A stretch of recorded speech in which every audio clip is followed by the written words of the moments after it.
Calabro hanging out with the architect of the Indiana Fever, Lin Dunn, the GM. Thanks for the time. I appreciate it. Happy to help out, Dave. It's good to see you again. Good to see you. Okay, so the chemistry of this team with the break from the Olympics, it seems to have changed. Has it changed? Well, we've had more time to get to know each other. We had such a short training camp. Had 5 new players, 2 rookies, 3 free agents.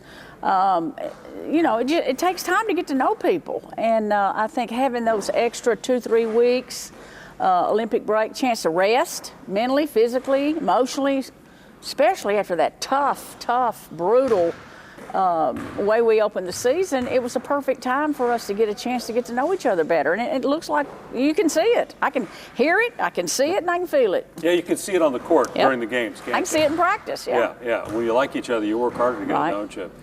What makes this team special, you think? Well, I think that they're young.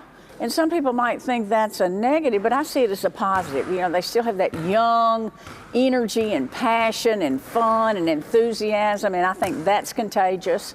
They're highly skilled, they're talented, and I just think they're growing together. It's kind of fun to watch. What have you learned about Caitlin Clark that you didn't already know? Now that you've got a chance to really be with her and work with her? Well, I knew she was highly competitive. But I don't think I realized how highly competitive she is until we did some of those games, team building games during the Olympic break. And so she wants to win everything. Reminds me a little bit of myself. You've seen a lot of talent through the years. How do you rank what she's doing right now?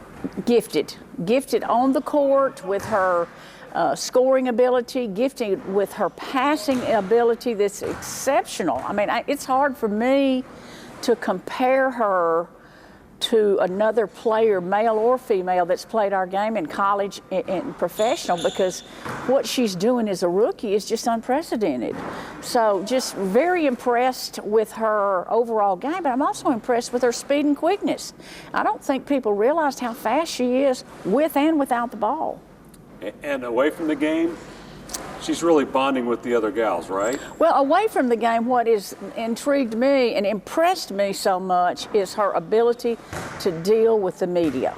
Far beyond a maturity, far beyond a 21, 22-year-old. And I think that goes back to the experiences that she had at Iowa, what she had to deal with, you know, those 4 years at Iowa, the family that she comes from, the 2 coaches that mentored her, Jensen and Bluter. So she's gifted on and off the court.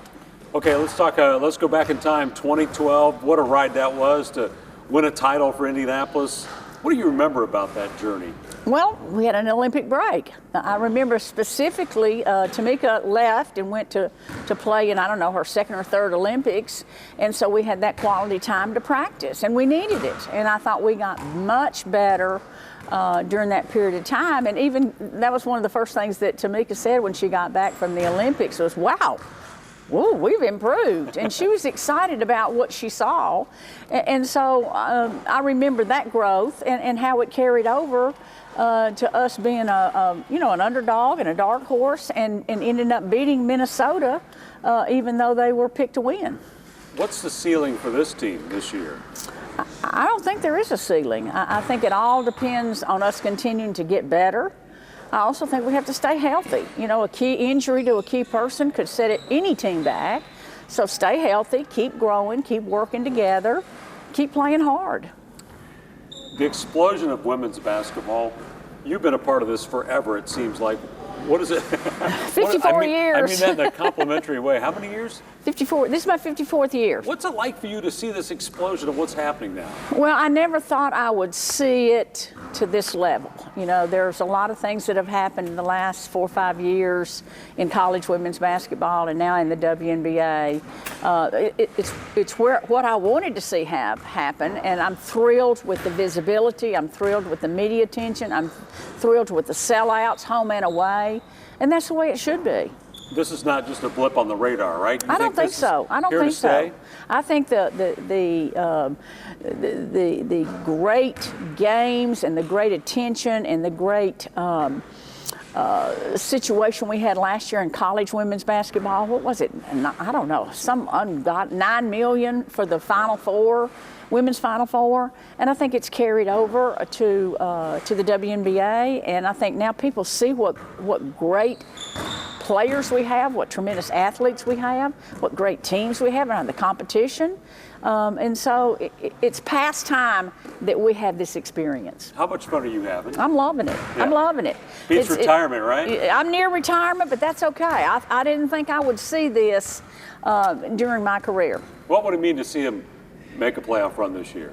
Well, of course, that's always been, our goal for this season was to challenge for a playoff spot, grab one of those spots, and it would just show the growth and the progress that we've made over these last 3 years with the draft picks, with the free agencies, and now we're so close to doing that, and it would be wonderful.